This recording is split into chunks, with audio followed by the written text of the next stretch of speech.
So we are learning during the pandemic the old rule that governments cannot micromanage people or situations. They shouldn't try. And we're learning that they're failing at that. But we are now having a new Canadian angle to this. Canadian governments are trying to manage sex. Paven Bratch is, I won't say you're a sex expert, but you are a satirist. Yeah. And you've seen some of this stuff. So tell us, what are our governments trying to do? They're supposed not to be in the bedrooms of the nation. Well, yes, that was Trudeau's line, right? Pierre Trudeau. The other Trudeau. The other Trudeau. The state has no place in the nation's, the bedrooms. But now it does. It does. And so of course, what are they doing? And who's the guy that was crying out against micromanagement was Jason Kenney.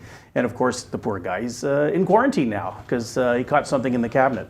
Do you think it's by himself? I'm not going to say. Okay. I was hoping you were going to tell me. me. But tell us what kind of advice the government's giving. Well, they're giving all kinds of advice. The first thing they're saying is, of course, abstain. You know, I mean, that's not... Okay, realistic advice. Realistic advice, I know. But if you're trying and you can't, just remember what happened with the Brady Bunch. That should take everything out of your mind. But anyways, no, listen, they're saying wear a mask. Both of you wear a mask. You have to wear a mask when you're having sex. I couldn't believe it. That's if you're having sex with somebody else. That's if you're having sex with somebody else. Not on Zoom. That's okay. Right. Yeah, if you're on Zoom, poor guy that got fired. I mean, of course, or put away.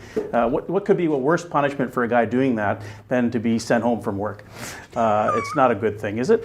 So anyways, wear a mask is what they're telling everybody. Of course, Donald Trump now doesn't have to wear a mask because he's had it and he's cleared through, but he's now without a mask, of course, he's going to have trouble attracting those suburban women. But Paven, what about those BC people? We know that they are all far to the left and they're in an election.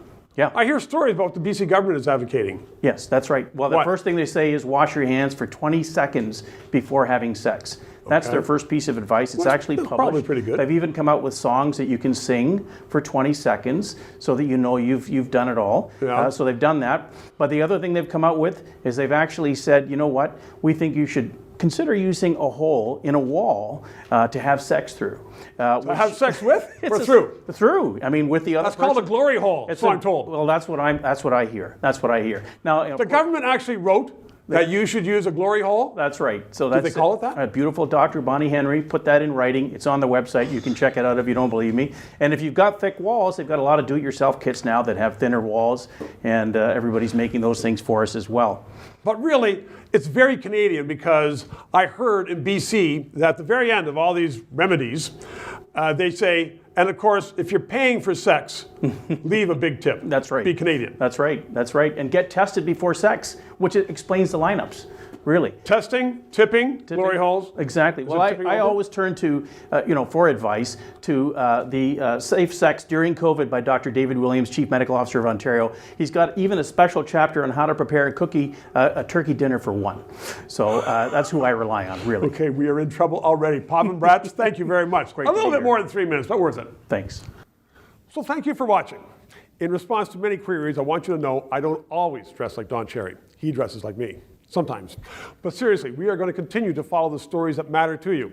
The corruption in Ottawa, COVID, the response of officials to it, and what's going on with your taxpayers' money. If you like these stories, please subscribe. You can press the button, it's right up there. And my webpage is right down below here. It's free, and we are providing the service because we want to make sure that Canadians know what's going on.